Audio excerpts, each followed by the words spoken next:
And today I'm so thankful to have my new friend, Dr. Heidi Kay Begay. Welcome. Thanks for Oh my being here. goodness. Thank you, Michelle. So I'm really thrilled to have you because so many of our community members already know you. They have followed you for years. You have quite the bio, which I'll let you share a bit about your four businesses. And I love that you said you are a passionate serial entrepreneur because I think that's something a lot of musicians have is multiple passions, multiple interests, and then a matter of like, how do I organize my life? How do I split myself into all of these different pieces because I've got so many things that I want to do and with that is also like overcoming the mindset of you have to just be one thing or else you're serious enough. I mean, so I feel like there's so much to kind of unpack in there, but you have your podcast, you teach other people how to make their own podcasts, you're a flutist, you're an educator, you speak at conferences. So I would love to hear about you and your Oh, career. thank you, Michelle. Well, that's basically the introduction.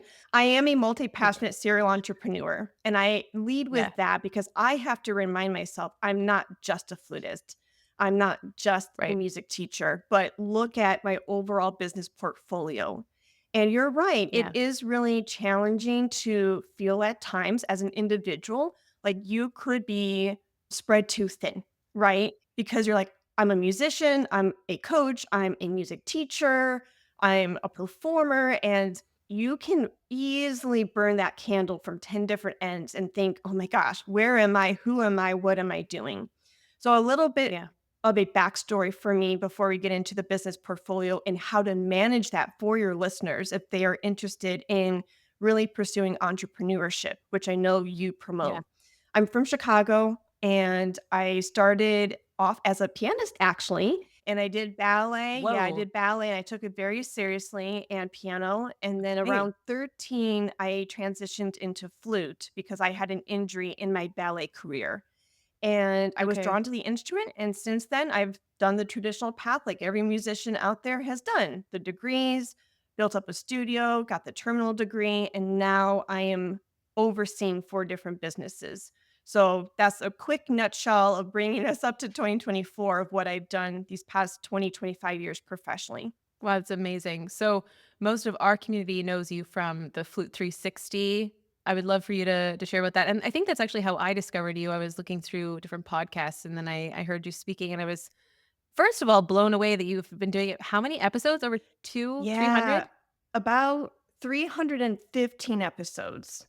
That's so impressive. I mean, just for everyone listening, I was just on Heidi's podcast a few days ago, and I'm a newbie, and she's been doing this forever and coaches other people how to get into podcasting. So to know that you've done 300, I mean, I've done I think 14. That's an amazing start because a lot of podcasters, Yeah. they do not get over the hump of episode 7. So Oh you're wow. past the hump. So congratulations, that Okay. is a big feat. What gets people stuck at 7? I Do you think it's know? the budget. I think Okay. they feel like we were saying pre-recording, they feel too spread thin and they kind of question like, why am I doing this? I'm putting a lot of money into this. I'm putting a lot of time and energy into this, and I'm not seeing a quick return.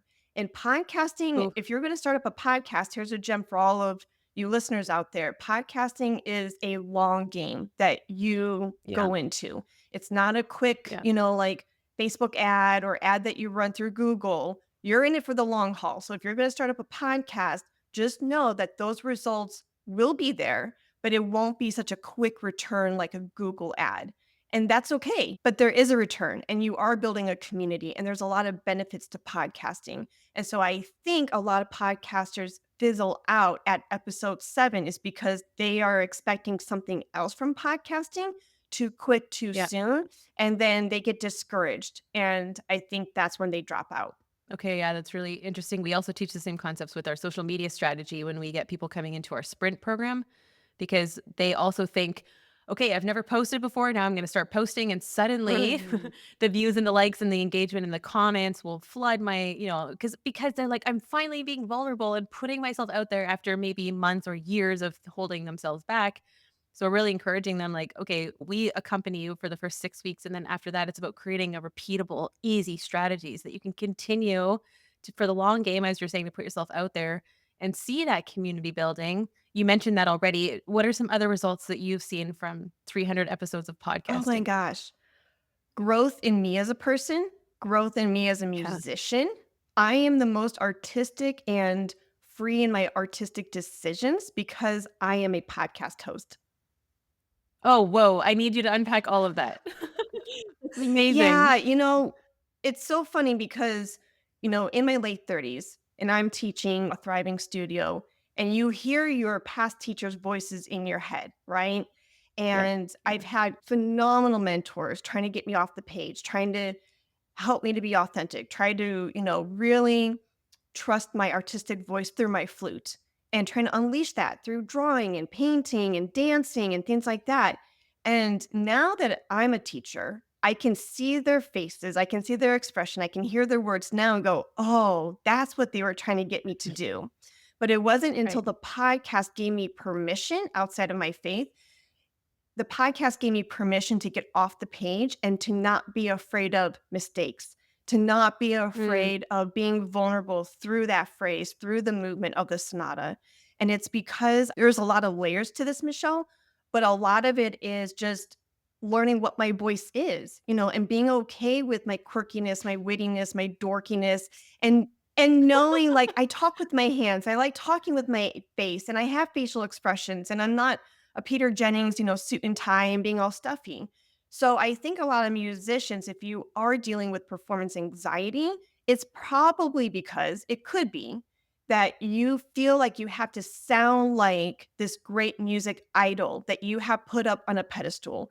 You think and you feel like you should sound like these mentors that you respect oh so much. And that's fantastic. That's a great place to start if you don't know what your voice is or how to express your voice to kind of copy and replicate, what you've heard. But at some yeah. point, if you kind of go out there and you are being in the shoes of your mentor and trying to copy what they did through the Bach sonatas, you're going to feel like you're always comparing yourself to them. And you can't Mhm, fully just mhm. unleash and be free to say what you want to say in that specific piece. So, full circle podcasting gave me a space to say, wait a second, because I would get really afraid, Michelle. Like, I speak to some like big dogs in the flute community, people who play with the Vienna Philharmonic, Berlin. And you go into those sessions, and I'm like, I'm just Heidi. Oh my gosh, Mhm, who am I to mhm. talk to Sebastian Jacot? This is insane. But once you get into that space, you realize one, they are a human being. They have their own fears. Right. They have imposter syndrome. They have the negative talk. They've gone through hurdles. And we don't see that sometimes, right? Because we, again, rightfully so to a certain degree, we put them on pedestals because they've accomplished so much. And we admire Yeah. that and we respect that work. But at the end of the day, we forget that they are human. And so when you're in a conversation with somebody through podcasting like that, you're like, oh my gosh, they have fears too. They have a family, they have cats, they have dogs. And then you realize there are so many similarities between me and that person, more similarities than differences. I can take up healthy space and learn how to express myself in my most true, authentic form. Wow, that's amazing to bring in the authenticity that you have found finding your own voice in a speaking way, bringing that into your music. It's amazing lateral thinking, bringing the same concept in. I don't know if I've made that connection yet in between my speaking career and my performing career, but I definitely understand the authenticity. And I also have a lot of movement when I Ooh. perform. Which I've sometimes felt like, "Do I need to hold back? Am I too much?" And then I'm like, "No, I'm just gonna go for it." And, Jeff ironically has encouraged me in this as well because Jeff has a big program about helping musicians be authentic on stage, being intentional to connect with audiences, being yourself. So it sounds like you're taking this really healthy, authentic concept and just applying it to every area of your life. Yeah. Yeah, I tried to. I'm not perfect, but I do try to. And just the concept and the notion of storytelling in podcasting. I mean, what do we do as musicians? We tell stories. We Yeah. share stories. We Yeah. share stories from Bach, Mozart, Chaminade. We get to share their stories from the 17th, 18th centuries. We get to share modern composers and their stories from the 20th, 21st century. And then we get to infuse it with our stories and how we interpret the work. And so being able to express those stories with articulation and with some sort of poise and with some sort of organization, that's podcasting and learning how to form that sentence from beginning, middle to end. That's a phrase. Being in an ebb and Yeah. flow, like I was on a podcast show yesterday, and their style and demeanor is completely different than yours. And that's okay. Mm, We have a different vibe. Like mhm. how I am with Sue is completely how different than I am with Michelle. But I still am my Right. authentic self because Sue brings out something different in me, a different side, right? Maybe she's a little bit more chill or just like, and then with you, I get to Yeah. giggle and I get to laugh and both are beautiful. And that's chamber because Yeah. you're never going to go into the same chamber group from Friday night into Right. Saturday night. It's going to have a different vibe. So learning how to practice all of this through your first instrument, through your first language of English, Mandarin, Portuguese, whatever your language is, you're honing and you're doing that deep work within you, your primary instrument. So when you put the violin, piano, flute to your face or to your hands, it's just an amplification from what's within. I love this. I'm really gonna have to think about Mm. this because I think it is such a healthy way to approach it. And yeah, being authentic in your own voice, not trying to copy recordings, not trying to hit this incredible high perfectionistic standard that we're all chasing, and just saying, hey, what do I think about this? You know, what you said, getting off the Mhm. page, owning your voice, owning your interpretation, giving what you have to give. I think that's all really beautiful. And that comes through when you walk on stage. Actually, I had Angela Miles Beaching on the podcast a couple weeks ago, and she said, this is so interesting to me. She said, "When I work with clients and we rewrite their bio to show their authenticity, it changes the way you walk on stage." Boom. And I really had to think about that because 'cause I'm like, do you walk on stage differently because of how you've written a paragraph about yourself? But it all ties into that identity of, I know who I am as an Mm, artist. This is my unique mm. angle. This is what I have to give. And then so when I walk on stage, I know who I am. And I think that's what she was hinting at, but that really stuck out to me. Oh, beautifully said. I love that connection and that interconnection between the two conversations. I think that's extremely powerful. And I had her Yeah. recently on my podcast too. And so this is so relevant time wise. And at the end of my conversation with her, I think we were getting to a unique gem that I had never thought about before. And that's something you said about the bio. That's a written piece of work. She's an Mm, author. We are content creators through social media, podcasting, etc. And I think there's something to this notion of seeing is believing. I think if you mm, write out physically, pen to paper, and yep, journal and self reflect these things. Who are you? What is your vision? What is your mission? And really, again, it's circling back to this nugget I offered earlier.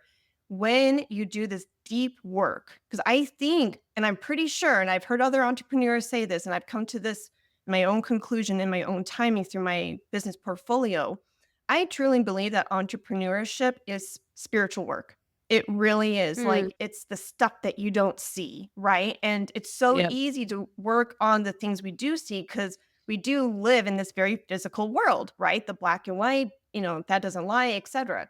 But you need to do the deep work as a musicpreneur. You need to. You have yeah, to. And I think sometimes, myself included, we kind of push that work away because it yeah, requires us to be honest, vulnerable, mm, very authentic, mhm, but once we get into that place and we find that, oh, this isn't so bad after all, it is very freeing because you draw conclusions about yourself and what you're about as an artist through that written work of writing out that authentic bio, writing out your vision mhm, statement on your website, etc. So I think that there's some freeing aspect. I think that there is some real validity in doing that deep work with pen to paper and purging out these internal thoughts externally and then seeing it. So, whether you are talking about this content through a podcast, writing through a blog, writing out your bio, challenge yourself to do these things, to do this written work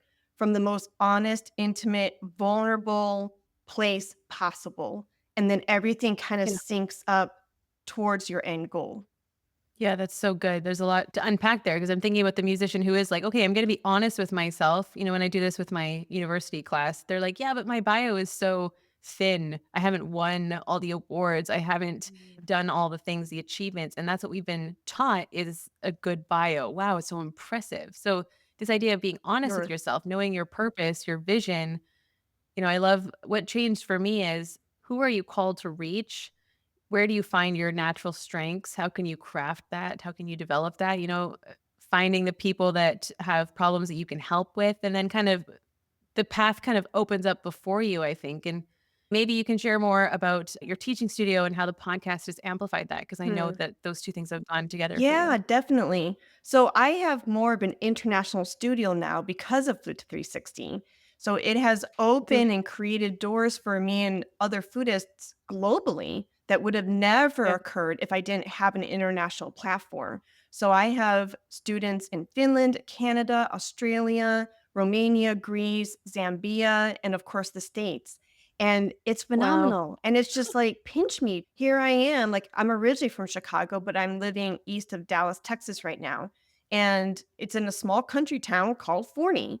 And so I cringe with a lot of love, but I cringe when I hear musicians say, but I'm just a countryside flute studio teacher.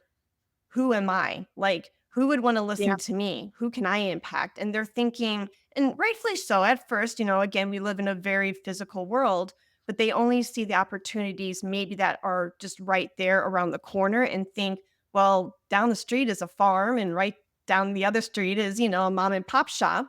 I can't teach Yeah. flute and make an impact in this area because there's not a lot of opportunities.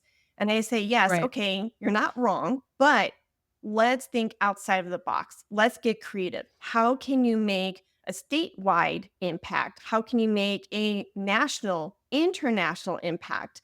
And we live in this technological world.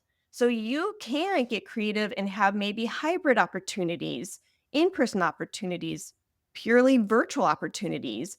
And there's no way a Zambian flutist is going to be able to, commute to Dallas, Texas, but we can do all of these wonderful, great, impactful things through Zoom and through these different Mhm. platforms.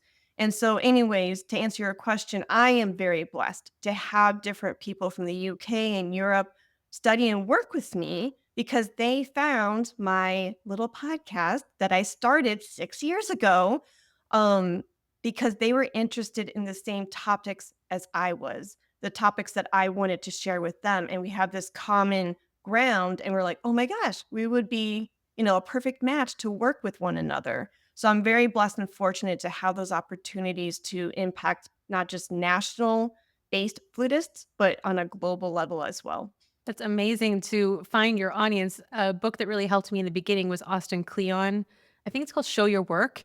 And he talks about, earlier artists had to go to Paris, New York, the big centers. They had to go find each other and make their communities and share ideas and exchange. And now we can do all of that online. So he had a very similar thought to what you shared. You don't have to be in the big cities anymore to find your people. You can literally just use a hashtag and start reaching out via the DMs, commenting on others' posts. If you're using social media, you have the podcast that reached the right people. I mean, your target audience is out there waiting for you. And Right. for anyone who feels stuck, I mean, I've heard many musicians say, like, oh, I'm just in a small center. I don't know how to find people. There's no one around here. I need to move. And of course, maybe moving is necessary Mm. sometimes. But for me too, I'm in like a smaller city in the Netherlands. I've had many people in the past ask me, why aren't you in in Amsterdam, Rotterdam?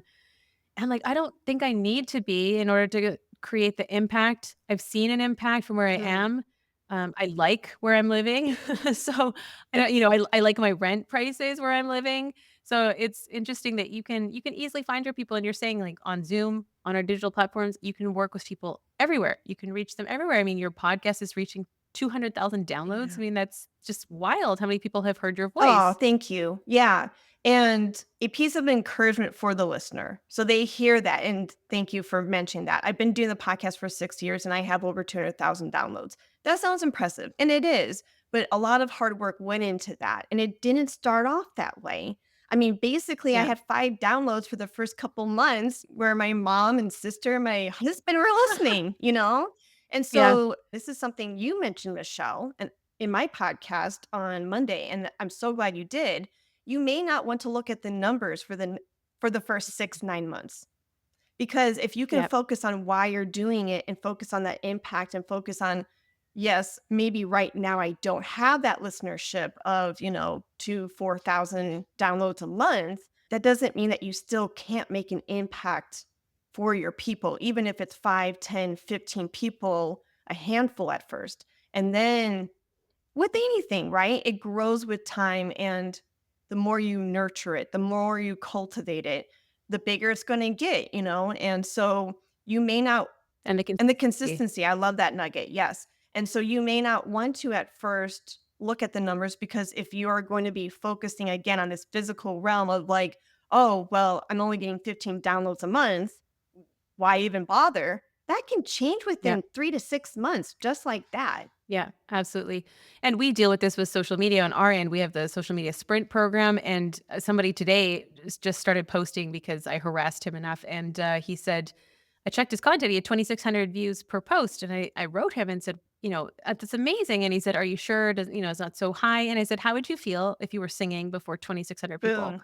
And he said, I've never thought of it like that. Or, 15 people walk up to you and say, hey, I listened to your podcast for 30 minutes. Like 15 people listened to you talk for 30 minutes. How would you Yeah. feel if they were all standing in a row? You'd be like, oh, wow, I have a crowd. Yeah. Like there's people paying attention. I have something to say. And just to get onto the ripple effect, those 15 people are probably going to mention it over their next lunch date about some podcast they were listening to. And that's how things start to grow. And we were talking before we started the show about your legacy and how you are making such a big impact because both of us are running our companies, our programs, but at the same time, we're also very limited with time and Mhm. energy. And for me this year, energy management has been huge. I've had to learn, and I'd love to ask you more about how you organize your life with your 4 businesses and your marriage and your family and everything. So, being a one person, we need to make sure that the people that we're, training, equipping, leading, that they can in turn then go lead people around Mhm. them. So how do you view this and what are some things that have come up for you around this I love topic? that. And since we are both believers, I'm gonna bring up my faith, and I really Yeah. focus on kingdom work. Because I have Mhm. to. I have to think about that legacy beyond Flute 360, beyond me and my life of, however long God has me on this planet, because we mean a lot.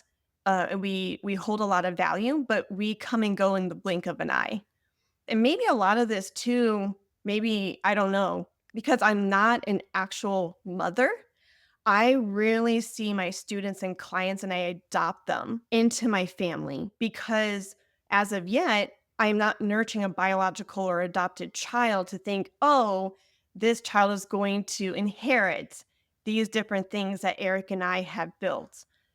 So Yeah. instead, because that's not an option right now, I get to throw that energy into my students, into my clients, and think, what do I want to leave them with? What Yeah. values and morals and life lessons do I want them to have so that way they can have that ripple effect into their communities, whether it's professionally or personally? And just how you get to impact one individual. It's mind blowing to know, like, then, how they're going to come in and influence their people who are resonant and resonate with what they have to offer. It's this huge ripple effect. And for me to just be a sliver, just a small portion of that, that's my why. It's like, because the amazing mentors who have molded me, and continue to mold me, I look up to them and I so respect the energy and the effort that they have put into me. And if it wasn't for them, I wouldn't be here today, and their lessons and their voice still resonate and still ring in my head, right? And I'm still unpacking a lot of those lessons, even as, a 39-year-old woman. And so just to think like beyond the 90 years that I get to be here on this earth or however long, to think of like what we were saying on Monday, Peter in Zambia and Sana in Finland and Glory in Canada, all these different amazing clients and friends of mine. It's like, oh, wow, they get to impact their music theory people and they get to impact their flute making ability in their company. And it's invigorating and it's really inspiring. Yeah, and they're filling roles that we don't necessarily have the tools to share about. Like, I mean, I don't see myself coaching other piano teachers, for example, and some of my clients have gone on to create their own piano teacher communities. So being that spark for them to say, "Okay, I get the concept and now I'm going to take authority and go find my Mm, people." This sounds like what you're doing. Then you're able to fulfill so many other roles that you wouldn't have had the time or energy to do on your own yeah, anyway. that's what we were saying pre recording. Thank you for reminding me. You're only one Yeah. individual, right? We can Yeah. only physically get our hands on so many projects, creative projects, and have so many creative outlets. There's only so much time and energy in a day.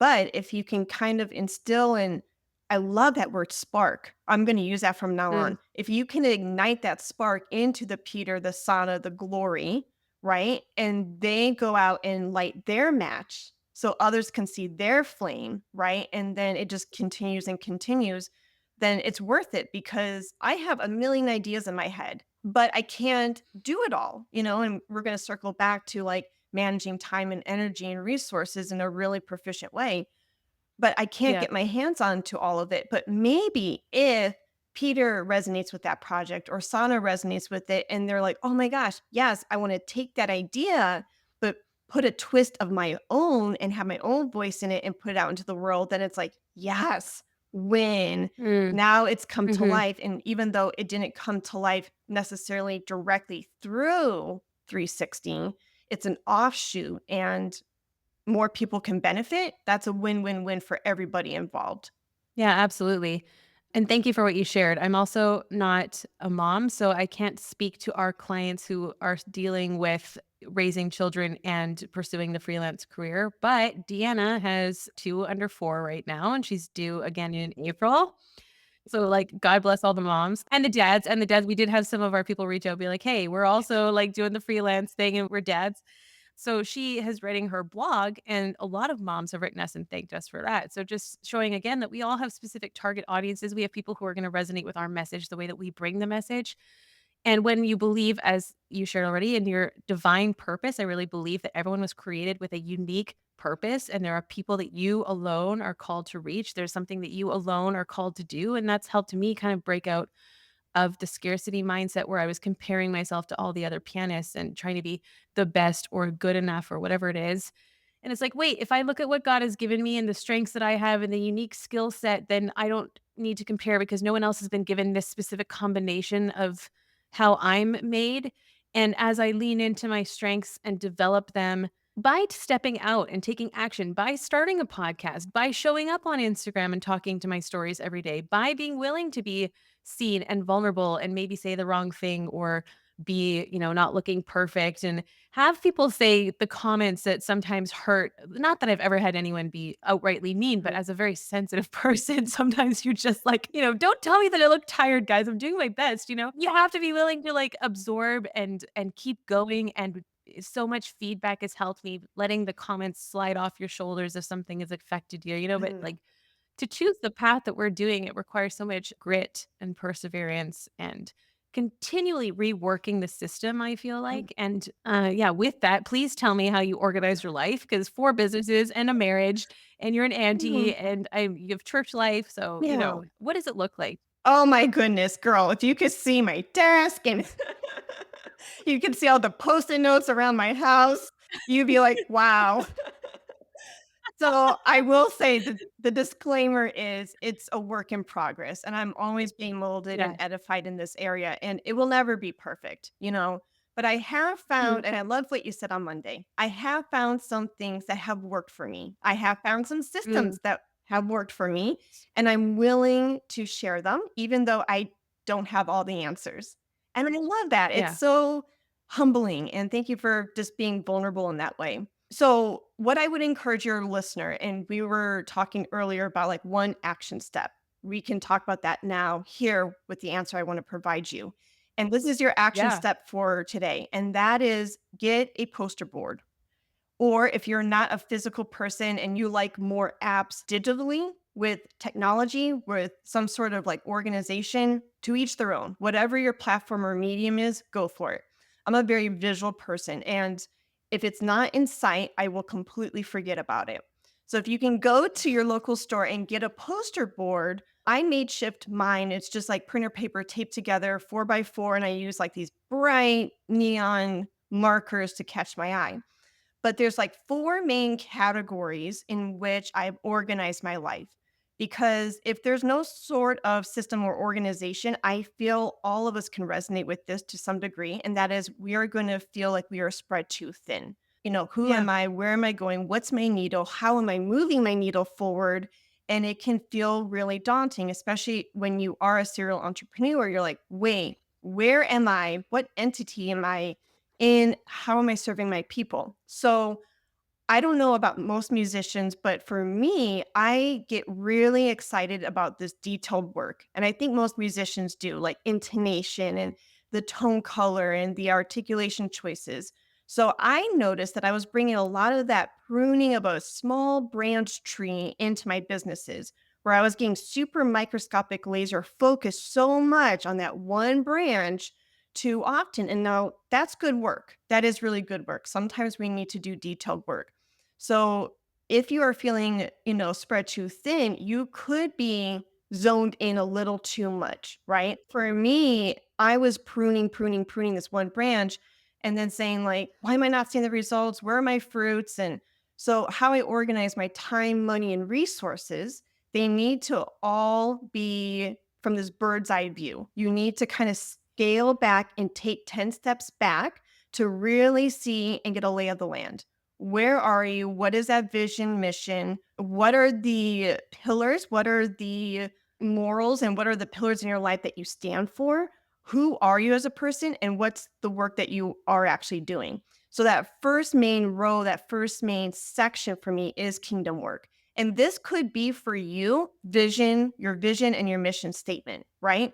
So for me, at the end of the day, if I can do with my time, with my money, with my energy, one aspect towards kingdom work, then I've had a successful day. So what that means Oh, for wow. me, what that means for because I'm not Yeah. going to get through all of the list on my to-do list. It's Yeah. impossible. And I was beating Yeah. myself down like, "Oh, you're not getting to everything," right? But we can't. There's only so many hours in the Yeah. day. But if you Yeah. kind of shift your perspective and you focus on big things at the base of the cone and then funnel down to the tip, then you have that lay of the land and go, okay, I did hit all four markers today. It was a successful day. So at the base of my cone, if we're talking about a funnel, at the base of my cone and the top of my chart is kingdom work. And what that means for Eric and I is being in alignment with God's purpose for our life, his heart, and his mind. Right? Yeah, if you're in alignment with God's heart and mind and the purpose and how he's created you, that's kingdom work, everlasting work. And the second main section for me is, I said something earlier about pillars, and you can have as many as you want, but I like to, one of my mantras in life is kiss it, keep it simple, smarty. So maybe only 3 to 5 big picture columns or pillars in your life, things that you stand for, things that make you you, things that not bring you joy or passion, but just things that you stand for, the morale, right? So Yeah. our 5 pillars for Eric and I, and don't get too crazy because again, you can overcomplicate this, and I do not mean to overcomplicate this for anybody. And Yeah. so I can't list off all 5 pillars off the top of my head, but a few of them, maybe I can. Let's see if my memory is good. To be salt and light, to take care of the temples that God has given us, and that is our bodies, so health, bringing others to Jesus Christ to be in a relationship with Him through the Holy Spirit, obviously, and edifying others. Yeah. And there's another one. But the point is, if I can do one of those things in one of those pillars, it's been a successful day. And then the third section is just the relationship between husband and wife, me and Eric. And that Yeah. is a priority. And Yeah. who am I as a wife? Who am I as a woman? Who am I as a child of God? And remembering that I wear different hats, that I am a daughter, an auntie, a wife, a woman, a child of God, an author, a flutist, just remembering who I am outside of, well, I kind of mushed them together, but outside of my work, who is Heidi? Because our identity and what I found with a lot of clients is we identify so much sometimes um, with our instruments. I am flute, I Yes. am piano, right? And I'm sorry, but I don't think that's sustainable. I don't think it is Yeah. because what happens when you're taken away from your instrument? Then the ground underneath you is like, "Oh my gosh, it's shaken, it's unsteady," and you're Yeah. like, "Oh my gosh," right? But if you can that's why the order is very specific. My rock is God. My rock is my kingdom work because things will fall. Like, I may not be able to play the flute for the rest of my life. I've had performance Yeah. related injuries and it scared the heck out of me. 'Cause it's like I put investments into these degrees and I've tied up my, everything into being a flutist. Well, what happens when Yeah. you're no longer a flutist and you can no longer play? So, Wow. my identity as a woman, then married to Eric in that marriage and what we're called to do together, what kind of fruits are we supposed to bring to the table together from our marriage? That's important. And then the last part of the funnel, the tip of it is the 4 businesses. And so when you look at it from a bird's eye view, then it helps me to focus on the why and big picture elements because I can easily be so, and I do detailed work. It's not that you need to do that. But for so long, Michelle, running 4 businesses, I was so laser focused on the 4 entities at the very bottom and I didn't Yeah. scale back to see what I'm called to do and things like that. And it needs to be a balance. So when you look at my calendar, when you look at my inbox, when you look at my finances, when you look at my budget, when you look at my time, I think time, money, and energy, it's all a reflection of each other. So if I Mm. say health is a priority, that's one of my 5 pillars, but my bank statement says that I'm going to McDonald's and not the local grocery store or gym membership, then you can physically see that the budget and the time do not reflect, right? So that's how I organize my 3 resources: time, money, and energy. And I sit and I see that piece of paper every day. It doesn't take a lot of work. You can just kind of meditate on your 4 columns, maybe 5 minutes tops. Remind yourself of what you're doing, why you're doing it, who you're serving, who you are. And then when you go into the inbox, when you go into and you sit down at your desk, when you go and start working with these clients, you can get super laser focused because you have those pillars and you have that groundwork behind you as you're going into each and every day with new projects, people, etc. I'm rarely speechless, but that is so helpful, and there's so much in there. I'm gonna have to listen back to that. I've heard it explained having pillars in your day to make today a win, what would make today a success, but you've articulated so clearly this zoomed out perspective of purpose, identity, knowing if I lose everything, I will still be okay because I know who I am and I know who I belong to. Now, as a believer, I belong to Jesus. And he is my identity first. So whether I lose, and I've had massive loss in my life. And then it was really a matter of rebuilding the foundation that it's strong, that no matter what, through the storm will hold. And I think we talk a lot about freelance musician, the instability of that. So when you have this deeper understanding of identity, who you are, not attaching yourself to what you do, your achievements, your worth doesn't come from that. I think that gives you such a perspective of when you wake up in the morning. The to-do list can feel overwhelming. I mean, I had a tough day yesterday right before I went on stage. Actually, I got some bad news about a project that I'm overseeing, and it was just very, very stressful. And I go on stage, and now I need to play for hundreds of people. And I'm like, okay, wait, what am I doing right now for this next hour? Because in one hand, I'm like trapped on stage for an hour. I can't go solve this problem. And on the other hand, I'm like, wait, I'm called to be here, and there are people here who are going to be massively touched, and I need to put all of my energy and focus on them right now, and completely disconnect from that previous stress. So I think the zoomed out thing helped me the most when I went through a painful season, just getting that perspective. I love that you're setting up your day like this. For me, articulating mission and vision, I don't know why, but my brain like seizes when I try to think about mission and Right. vision. But ChatGPT has become my best friend. So now I just tell it my problems like it's my friend. And I'm like, I'm gonna tell it, write me a mission vision statement that I can read every morning. Here's what you need to know about me. Cause I can tell you the things about me. I just don't know how to kind of frame it as like a nice mission statement. I still confuse the two Right. sometimes. I'm like. So that's so helpful. You wake up and you remember like what am I doing? What's the whole point of Yeah. this? Why am I running around? Why am I exhausting myself if there's not like a deeper reason behind it? And how can I create these healthy rhythms and healthy systems that I'm going to be sustainable? On Monday, I'm taking 3 days off. I'm going to go into Germany and just like hike and get away. And I always take time to like zoom out and pray through the different areas of my life. And actually, when I did this 6 months ago, That's when I got the idea for the 6-week social media sprint. It just came to me instantly after that weekend, and then it's been one of the most effective programs that we've run, and we've seen the most results from it. So it's so important to, like, stop the crazy and back up and zoom out and be like, "Hang on a second, like, what am I actually doing Yeah. here?" And I think a lot of creatives get stuck in this running cycle. Next thing, next thing, next thing, to-do list. I mean, for businesses, for that to be the tip of your funnel, I mean, to me, like, that's the whole, like, there's so much. I mean, you just, like, casually mentioned, like, "Oh, yeah, and then the end part is, like, the 4 businesses." I'm like, that's like 4 target audiences, that's 4 budgets, that's 4 content creation systems, that's 4 of everything, right? It's like and you're just like, "Oh, yeah, and then comes this," but that just shows how you've been able to categorize and compartmentalize priorities, and then you've already shared your lateral thinking. So, if I know how to be authentic on stage, well, I know how to be authentic in my podcasting. So all of your businesses, there's crossover strategies that you're using, and, it's like Excel sheets go across the board. So it's amazing because then you can be more effective. You're gonna reach more people, and you're gonna do it in a healthy way because you have health as one of your pillars. I love what you said about making sure your money matches what your vision is, and that's just exactly what we try and tell musicians about investing in yourself. Are you serious about your career? You have to commit. That means you need to get a coach. You need to talk to someone.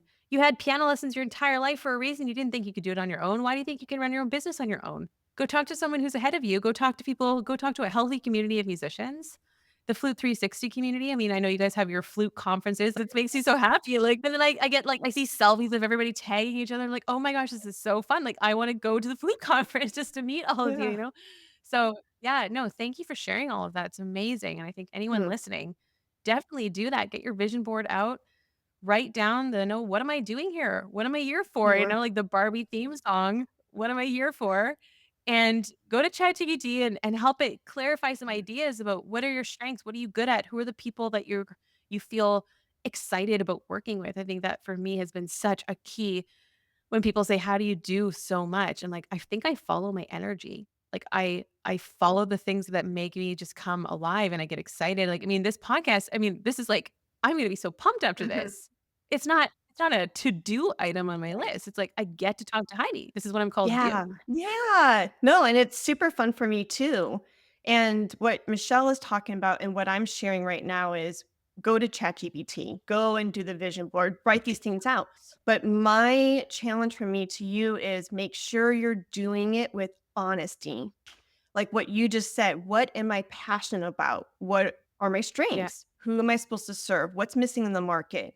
How can I get paid? Right? That kind of that Venn yes. diagram in the center of the intersection of those four circles, that's where you need to be. But do it with honesty because I think a lot of my clients, and I don't know if you see this in your business too, we think we need to undergo or take on a creative project because that's what we should be doing. And I'm using air quotes. Yeah, So, yes, like follow your mentors, follow their paths as an example.